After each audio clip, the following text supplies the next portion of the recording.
Tani, pse nuk është kaq brutale kjo që thuhet se për shumë si ka se kush fiton këtu, ata duan të marrin Shqipërinë dhe do e marrin në të gjitha rastet. Kjo nuk ndodh.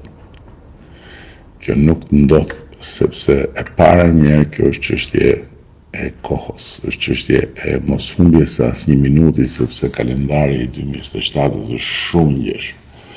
Dhe mjafton një lëkundje. Sigur ta zëmë se në krahun tjetër gjenden individ që s'kan probleme as me ligjin. Se harrohet këtu, se kjo është shumë interesant. Këtu bëjnë sikur harrojnë që këtu bëhet fjalë për individ që janë me probleme të hapura me drejtësinë. Probleme të hapura që s'dihet ku mbarojnë, nuk dihet si mbarojnë, nuk dihet a janë kaq apo ka më shumë. Tani si mendoni ju që Bashkimi Evropian këto nuk i merr në konsiderat, apo Bashkimi Evropian është një studio konsulence që paguhet me kush e di se sa, dhe kush di se si paguhet, me thënë të drejtën, dhe vjen nga Amerika këtu se paguhet, edhe bën fushat për një palë, edhe këtu mbyllet filmi. Po jo, se nuk mbyllen kështu filmat me Bashkimin Evropian, janë ndryshe. As me Amerikën, jo. Por është interesant shumë se si gjithë të vite dhe një pjesë e këtyre që u rritën në kënetën mediatike, dhe janë ndotësit kryesor të asaj kënete, nuk e mësuan akoma, ose bëjnë sikur se ka mësuar, si funksionon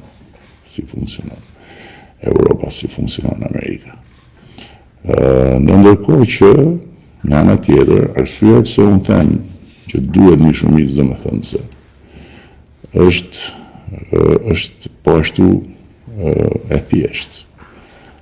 Nuk është rastësi fare, përkundrazi, dhe nuk është thjesht për këtu, dhe për këtë do të na votojnë ne në 11 maj, po është dhe për ata në Bruksel.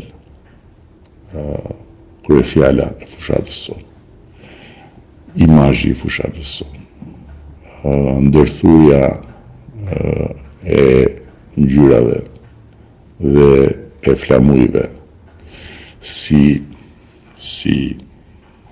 kartë vizite e fushatës sonë. Sepse ne po bëjmë një rrugë të dy punë. Patjetër. Po japim një mesazh të qartë shqiptarëve, po japim një mesazh Brukselit. Po përpiqem të japim një mesazh Brukselit, duke shpresuar dhe besuar që shqiptarët do ta mbështesin këtë mesazh. Dhe në 11 maj Brukseli do të marrë mesazhe shumë të qartë që një shumicë përtej shumicës thjesht aritmetike partijake kërkon antarësimin. Tani, është një mesazh që shqiptarët mund ta japin. Nuk bëhet kollaj dot, në mos nuk bëhet dot fare në një vend tjetër, një fushat e një forcë në qeveri me flamujën e BE-s, për 1001 arsye.